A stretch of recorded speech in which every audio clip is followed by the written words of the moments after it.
verím, že prvé predstavenie sa vám páčilo. A keďže som spomínala v úvode, že ide o súťažnú prehliadku, tak by som medzi nami, čo myslíte, ešte sa chcem opýtať, čo taká súťaž by mala obsahovať? Koho by mala mať nejakých hodnotiacich? Áno. A tak ja by som medzi nami veľmi rada privítala našu porotu. Predsedničkou poroty je babkohrečka Janka Eliášová, ktorú medzi nami vítam. Členkami poroty sú dramaturgička Daniela Brezániová a herečka a speváčka Barbora Švidraňová. A teraz je na čase, aby sme si predstavili teda aj druhého súťažiaceho, ktorým je literárno-dramatický odbor zo základnej umeleckej školy z Kysuckého Nového Mesta a ich divadelná hra sa volá Šipková pružinka. Režie sa ujala Lenka Byčanková a autorkou je Agáta Žáková. Pani Byčanková nám povedala o svojich žiakoch. Do súťaže Zlatá priatka sa moje deti zapojili po prvý raz. Sú to väčšinou deti, ktoré literárno-dramatický odbor začali navštevovať v tomto školskom roku a na žiadnej podobnej súťaži doteraz neboli. Teda nemajú so súťažami a prehliadkami žiadne skúsenosti. Nakoľko v nich vidím do budúcna veľký potenciál, rozhodli sme sa zúčastniť, aby videli, aké je to stáť na doskách, ktoré znamenajú svet. Vieme, že sa ešte treba veľa učiť, cvičiť, skúšať, avšak takáto skúsenosť bude pre nich významná a prínosná. A ako sme spomínali, autorkou textu je taktiež naša žiačka Agátka, ktorá literárno-dramatický odbor navštevuje už 6 rokov a rada tvorí. Takže držme im palce a ja ich privítam medzi nami.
Aké vlečenstvo!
18 rokov prejde šťastne, no potom pre ňu slnko zhasne.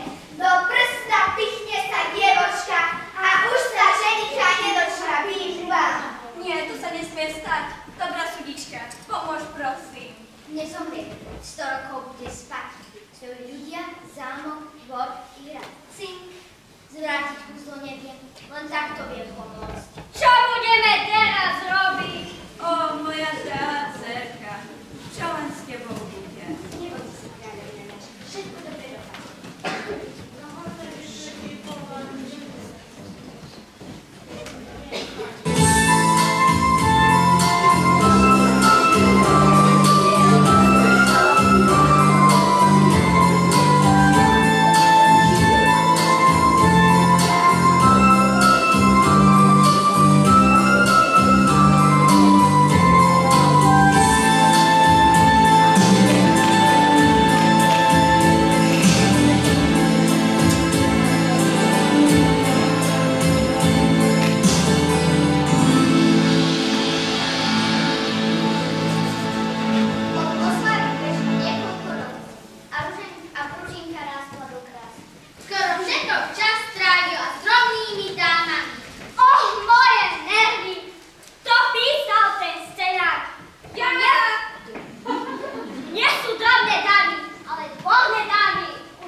Keď neviem, čo tu znamená, tak to nehovorím. Máš povedať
Išla, ale zastavil ma pán kráľ, pretože potreboval preniesť skriňu. Kráľa radšej nespomínate, lebo to nedohráte. Dobre, nám nespadli do reči. Pardon. Čo si to hovorila?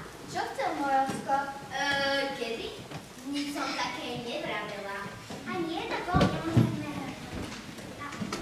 Alo, Pani, že sa kráľ zastavil a preto si nevyniesla smet? Čo od teba chcel? No tak, povedz. Idem vyniesť tie smeti. Veď si ich vyniesla. Tak idem ešte raz. Pôjdeš potom. Teraz brám. Už počujem smetiarské auto. Vravela si, že majú prísť zajtra. Tak sú tu už dnes. Počkaj!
Nechajte si to radšej po predstavení. Musíme predstavenie ako sa bráni. Súdičky urobili to, čo je v ich silách. Nič viac sa urobiť nedá. Držaj! Všetko sa dá, tak nechajeme niečo prijať. To hovoríš už 8 rokov a nič z toho. Mal by si sa zmieriť s tým, že inej cesty nie. Nie, to nedohorí kvôli nejaký babizny, tvoje celé kráľovstvo nebude spať 100 rokov. To nedohorí. Zasi tvrdohlavý ako ulica, ale však teba to prejde. Mal by si sa viac venovať muženke a nie celých 18 rokov sedieť v izbe a rozmýšľať nad tým, kedy ťa osvietí. Týmto jej nepomôžeš. Zasa som ja ten.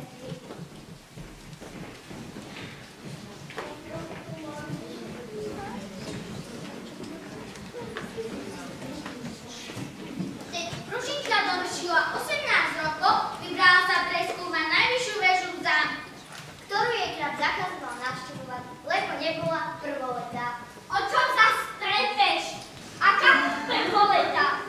Ty si neuvedomuje, že Týmka si chtela ako kultúrny a umelecký zážitok.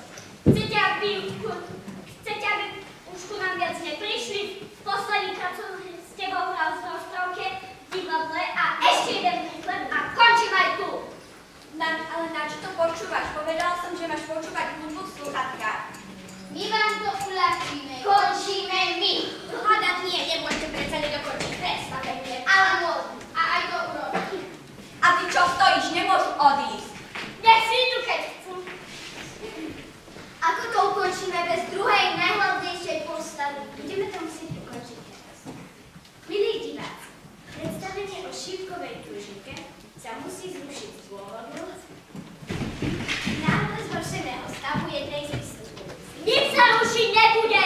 Rozprávaš to dorozprávam a asi ťa dať zatiaľ pre slúchadlá. Super!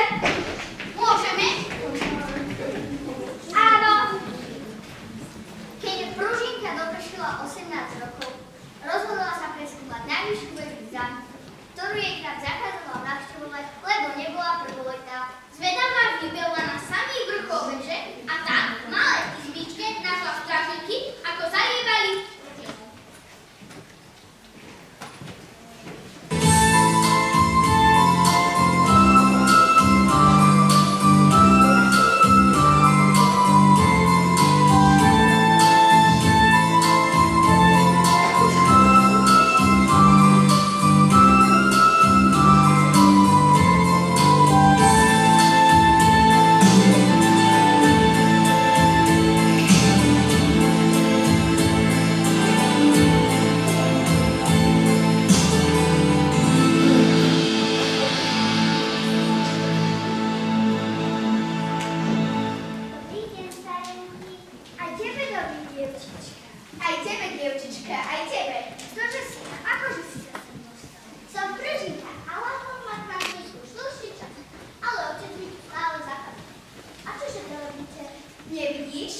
polievame tieto nádherné družiny, po ktorých si dostávame. Odkiaľ viete moje meno, keď ja vás nepoznám? Si predsa princezná. A všetci ťa tu poznajú. Sú naozaj nádherné. Ako krásne poznajú. Chceš ich tiež poliať? Poď, skús. A vychla som sa. To nevadí, dievčička, to sa stáva.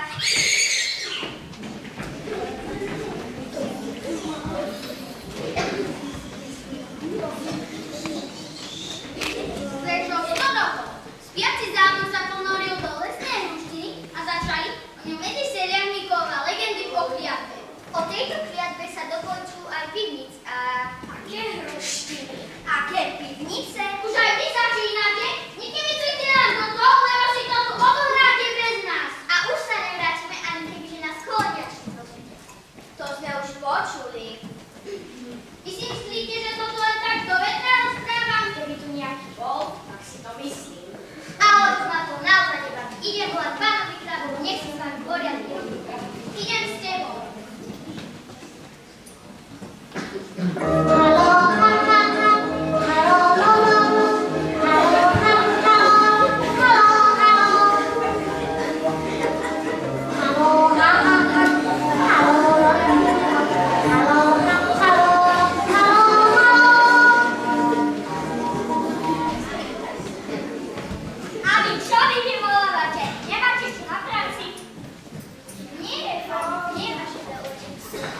Shut